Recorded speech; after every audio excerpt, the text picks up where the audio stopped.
Hello दोस्तों, आपके अपने YouTube चैनल जय टीचिंग सेंटर में स्वागत है। आज हम फिजिक्स का बहुविकल्पिक प्रश्न लेकर आया हूँ जो प्रकाश के परावर्तन, अपवर्तन और मानव नेत्र से संबंधित है। तो आते हैं क्वेश्चन पर। क्वेश्चन पहला क्या कह रहा है कि स्पेक्ट्रम प्राप्त करने के लिए किसका उपयोग होता है। यानी स्पेक्ट्रम प्राप्त करने के लिए किसका उपयोग होता है। तो पहला ऑप्शन है आपका कांच की सिल्ली, दूसरा अवतल दर्पण, तीसरा उत्तल दर्पण और चौथा प्रिज्म है। तो इसका सही आंसर क्या होगा? प्रिज्म। प्रिज्म का उपयोग स्पेक्ट्रम प्राप्त करने के लिए किया जाता है। नेक्स्ट क्वेश्चन, हीरे के अपवर्तनांक 2.42 होने का क्या अभिप्राय है। कह रहा कि हीरे का अपवर्तनांक 2.42 होने का क्या अभिप्राय है। तो इसका अर्थ है हीरे का अपवर्तनांक 2.42 है। इसका अर्थ है कि हीरे में प्रकाश की चाल शून्य में प्रकाश की चाल का 2.42 गुना होगा। लेकिन ऑप्शन पर आते हैं, क्या क्या ऑप्शन कह रहा, हीरे में प्रकाश की चाल निर्वात से अधिक होगा। कह रहा कि हीरे में प्रकाश की चाल निर्वात से अधिक होगा। ये ऑप्शन गलत है। ऑप्शन नंबर 2, हीरे में प्रकाश का क्रांति कोण शीशे की अपेक्षा छोटा होगा। तो आपका यही आंसर क्या होगा? सही होगा। हीरे की कीमत अधिक होगा, ये तो कोई इसका अर्थ नहीं निकलता है। क्वेश्चन नंबर 3, सरल सूक्ष्मदर्शी में किसका उपयोग किया जाता है। तो सरल सूक्ष्मदर्शी में किसका उपयोग किया जाता है? सरल सिंपल माइक्रोस्कोप, इंग्लिश में क्या बोलेंगे? Simple microscope. तो ऑप्शन नंबर ख अवतल दर्पण, ख उत्तल दर्पण, ग अवतल लेंस, घ उत्तल लेंस। तो इसका सही आंसर होगा उत्तल लेंस। किसका उपयोग करेंगे? उत्तल लेंस। क्वेश्चन नंबर 4, सघन माध्यम से, किस माध्यम से? सघन माध्यम से। कहाँ जा रहे हैं? विरल माध्यम में। सघन माध्यम से किस माध्यम में गमन कर रहे हैं? विरल माध्यम में। गमन करने पर आपतन कोण कह रहा कि I ≠ 0 और अपवर्तन कोण R हो तो क्या संबंध होगा। तो ऑप्शन का I बराबर R, क्या कह रहा? I बराबर R, ख कह रहा I ग्रेटर देन R और ग कह रहा है R ग्रेटर देन I और घ R बराबर I बराबर 0। तो इसका सही आंसर होगा R ग्रेटर देन I। क्या होगा? R greater than I। अगला है, मानव नेत्र में किस प्रकार का लेंस पाया जाता है।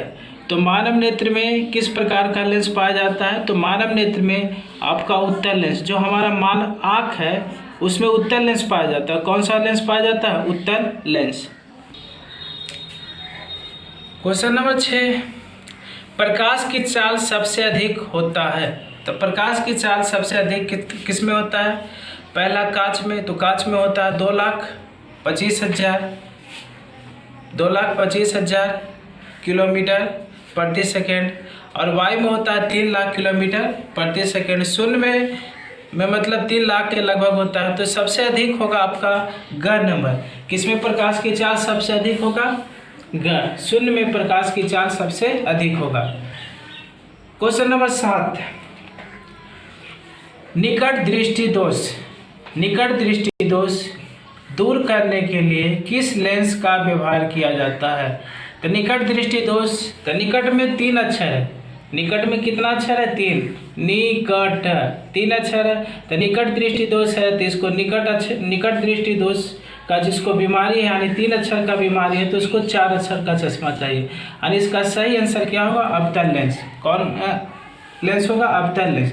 अगर पूछता दूर दृष्टि दोष, क्या पूछता? दूर, तो दूर में 2 अक्षर है तो इसके लिए 3 अक्षर का चश्मा यानी उत्तल लेंस का व्यवहार किया जाता है। लेकिन पूछ रहा है निकट दृष्टि दोष, तो निकट दृष्टि दोष में आपको अवतल लेंस का व्यवहार किया जाएगा।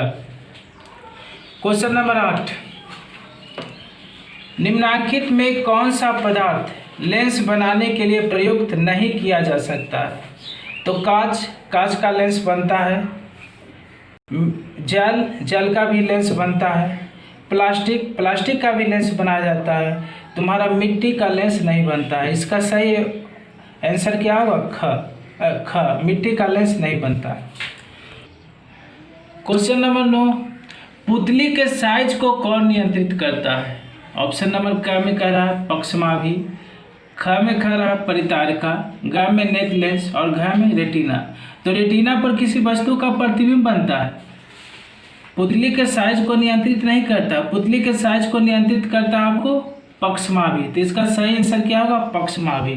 क्वेश्चन नंबर 10, लाल और नीले वर्ण, लाल और नीले वर्ण, वर्ण मीन्स रंग होता है, वर्ण मीन्स क्या होता है? रंग की किरणों के कांच की सतह पर वायु में आपतन कोण समान है। कह रहा है कि आपतन कोण क्या है? समान है, आपतन कोण समान है तथा कांच में अपवर्तन कोण क्रमशः, अपवर्तन कोण क्या? R1 और R2 है, अपवर्तन कोण क्या? R1 और R2। तो इसमें क्या संबंध है?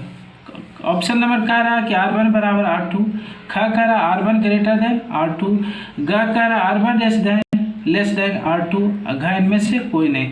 तो इसका सही आंसर होगा घ, R1 लेस देन R2। अब कह रहा है कि दर्पण सूत्र क्या होता है?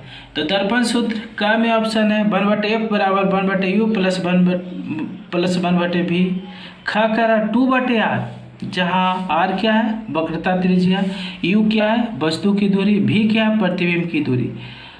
तो इसका सही आंसर होगा दोनों, क और ख दोनों सही होगा, यानी ऑप्शन नंबर ग में दोनों है, क और ख। तो इसका सही आंसर क्या होगा? ग।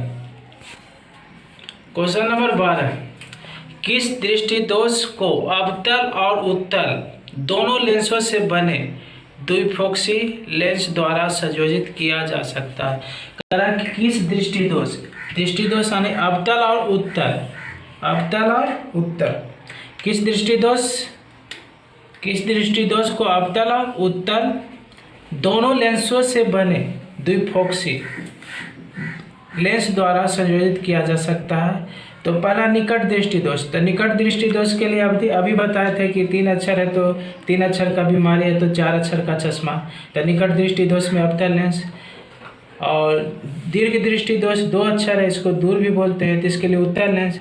तो इसका सही आंसर होगा जरा दृष्टिदोष। जरा दृष्टिदोष के लिए दोनों लेंस की जरूरत होता है, अवतल लेंस और उत्तल लेंस। क्वेश्चन नंबर 13, उत्तल लेंस द्वारा आवर्धित काल्पनिक प्रतिबिंब तब बनता है जब वस्तु रहती है। वस्तु कहाँ रहेगी? अनंत पर। अनंत पर रहेगा तो फोकस पर बनेगा, अनंत पर रहेगा तो कहाँ बनेगा? फोकस पर। अगर फोकस पर रहेगा तो अनंत पर बनेगा, उल्टा होता है, अनंत पर वस्तु रखेंगे तो फोकस पर बनेगा, अब फोकस पर रखेंगे तो अनंत पर बनेगा। अगला करो फोकस दूरी एवं दुगनी फोकस दूरी के बीच, ती भी नहीं होगा, दुगनी मतलब वक्रता के अंत, इसमें बनेगा फोकस दूरी की दुगनी और अनंत पर बनेगा। और फोकस और लेंस के बीच रखेंगे तो कैसा प्रतिबिंब बनेगा? आवर्धित और काल्पनिक। तो इसका सही आंसर क्या होगा? ग। क्वेश्चन नंबर 14, लेंस की क्षमता व्यक्त की जाती है। लेंस की क्षमता का परिभाषा होता है कि फोकस दूरी के व्युत्क्रम को लेंस की क्षमता कहते हैं। तो ये फोकस दूरी के व्युत्क्रम को लेंस की क्षमता कहते हैं। तो लेंस की क्षमता को किसके द्वारा व्यक्त किया जाएगा? फोकस दूरी के व्युत्क्रम द्वारा, यानी इसका सही आंसर होगा ग। कह रहा है कि फिर से मतलब 14 नंबर क्वेश्चन गलती हो गया था। तो लेंस की क्षमता व्यक्त की जाती है। तो लेंस की क्षमता का क्या परिभाषा होता है? फोकस दूरी के व्युत्क्रम को लेंस की क्षमता कहते हैं। तो यहाँ फोकस दूरी के व्युत्क्रम को क्या कहते हैं? लेंस की क्षमता। तो लेंस की क्षमता को किसके द्वारा व्यक्त किया जाएगा? फोकस दूरी के व्युत्क्रम द्वारा। तो इसका सही आंसर क्या होगा? क होगा। सही आंसर क्या होगा? क। क्वेश्चन नंबर 15, नेत्र में प्रवेश करने वाली प्रकाश किरणों का अधिकांश अपवर्तन होता है। अधिकांश अपवर्तन कहाँ होता है? ऑप्शन नंबर क, नेत्रोत अंतःपृष्ठ पर। ऑप्शन नंबर में क में कह रहा नेत्रोत अंतःपृष्ठ पर, ख में अभिनेत्र के अंतःपृष्ठ पर, घ पर कॉर्निया के बाहरी पृष्ठ पर, घ में इनमें से कोई नहीं। तो इसका सही आंसर होगा ख, अभिनेत्र के अंतःपृष्ठ पर। क्वेश्चन नंबर 16, किसी लेंस की क्षमता कितना दिया? 2.0 डायोप्टर। तो किसकी क्षमता माइनस होता है? तो आपको अवतल लेंस की क्षमता क्या होता है? ऋणात्मक होता है, और उत्तल लेंस की क्षमता धनात्मक होता है। तो कौन लेंस होगा? अवतल लेंस। तो कितना करा? 2.0 डायोप्टर तो वह है। तो लेंस की क्षमता को P से सूचित करते हैं। लेंस की क्षमता को P से, P बराबर क्या होता है? 1/f। तो आपको दिया हुआ कितना? 2 -2, तो 1/f। तो अगर इसको हम तिरछा गुना करेंगे तो f भागा में, तो इधर आएगा तो गुना में, तो क्या होगा? 2f बराबर 1। तो f बराबर कितना हो जाएगा? 1/-2। आपको है मीटर में, किसमें? मीटर में। तो 1/-2 इसको सेंटीमीटर में बदलेंगे तो 100 से, यानी 50 गुना 100, यानी कितना आ गया? -50 cm। तो यहाँ तो पहला ऑप्शन है 20 cm, तो कैंसिल हो गया। फिर कह रहा है 20 cm, ये भी कैंसिल हो गया। तो 2 ऑप्शन बचा 50-50 cm का। तो एक कह रहा है उत्तल लेंस है, एक अवतल लेंस। तो उत्तल लेंस की फोकस दूरी क्या होता है? धनात्मक होता है, और अवतल लेंस की फोकस दूरी ऋणात्मक। तो आपका सही आंसर क्या होगा? घ, 50 सेंटीमीटर फोकस दूरी का अवतल लेंस। क्वेश्चन नंबर 17, एक उत्तल लेंस की फोकस दूरी 20 सेंटीमीटर है, तो लेंस की क्षमता होगी। तो अभी बोले थे लेंस की क्षमता को P से सूचित करते हैं, P बराबर 1/f। तो f कितना दिया हुआ? फोकस दूरी कितना दिया हुआ? 20 सेंटीमीटर, तो 1/20। तो इसको सेंटीमीटर, मीटर में रहता है, किस में रहता है? मीटर में। तो इसको, इस मीटर को सेंटीमीटर में बदलने के लिए क्या करेंगे? 100 से गुना, तो 2×5 = 100, यानी कितना आ गया? 5 डायोप्टर। तो 5 डायोप्टर अभी बताए थे कि उत्तल लेंस की फोकस दूरी क्या होता है? धनात्मक। तो आपका क्या होगा सही आंसर? +5 डायोप्टर। कितना हो जाएगा? +5 डायोप्टर। जब सूर्य का प्रकाश वायुमंडल से गुजरता है, सूर्य का प्रकाश वायुमंडल से गुजरता है, तो वायु के सूक्ष्म कण किसके द्वारा? सूक्ष्म कण द्वारा। वायु के किस कण द्वारा? सूक्ष्म कण द्वारा। किसके द्वारा? किस रंग के प्रकाश का अधिक प्रबलता से प्रकीर्णन होता है? तो किसका होता है सबसे अधिक? का ऑप्शन में लाल। लाल का कम होता है, सबसे कम होता है। ख है नारंगी, ग है हरा, और नीला का प्रकीर्णन क्या होता है? सबसे अधिक होता है। तो इसका सही आंसर घ होगा, नीला। क्वेश्चन नंबर 19, निम्नलिखित में किस दर्पण द्वारा किसी वस्तु का वास्तविक प्रतिबिंब मिल सकता है? किस दर्पण द्वारा? तो उत्तल दर्पण में हमेशा काल्पनिक बनता है, हमेशा काल्पनिक। समतल दर्पण में भी हमेशा काल्पनिक, और अवतल दर्पण में दोनों तरह के प्रतिबिंब बनता है, वास्तविक और काल्पनिक। तो इसका सही आंसर क्या होगा? ग, अवतल दर्पण होगा। अवतल दर्पण में वास्तविक बनता है। क्वेश्चन नंबर 20, एक गोलीय दर्पण द्वारा बने प्रतिबिंब का आवर्धन ऋणात्मक है। आवर्धन ऋणात्मक, ऋणात्मक का मतलब होता है प्रतिबिंब उल्टा होगा। अगर आवर्धन धनात्मक है तो इसका मतलब होगा प्रतिबिंब सीधा है। आवर्धन ऋणात्मक तो प्रतिबिंब उल्टा। अगर आवर्धन धनात्मक कह रहा है तो प्रतिबिंब सीधा होता है। तो यहाँ आवर्धन क्या करा?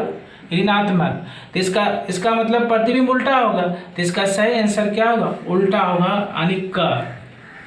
क्वेश्चन नंबर 21, अवतल दर्पण में आवर्धित, आवर्धित मतलब होता है बड़ा। आवर्धित का मतलब क्या होता है? बड़ा। आवर्धित काल्पनिक प्रतिबिंब बनाने के लिए किसी वस्तु को कहाँ रखा जाता है? कह रहा कि वस्तु को कहाँ रखेंगे कि उसका कैसा प्रतिबिंब बनेगा? आवर्धित और काल्पनिक। वस्तु को कहाँ रखेंगे कि कैसा प्रतिबिंब बनेगा? आवर्धित और काल्पनिक। तो फोकस पर रखेंगे तो क्या बनेगा? अनंत पर बनेगा। फोकस पर रखेंगे तो अनंत पर बनेगा। और वक्रता केंद्र, दूसरा ऑप्शन है वक्रता केंद्र और फोकस के बीच। तीसरा केंद्र है वक्रता केंद्र से परे। चौथा फोकस के अंदर, यानी फोकस के अंदर रखेंगे। कहाँ रखेंगे? फोकस के अंदर।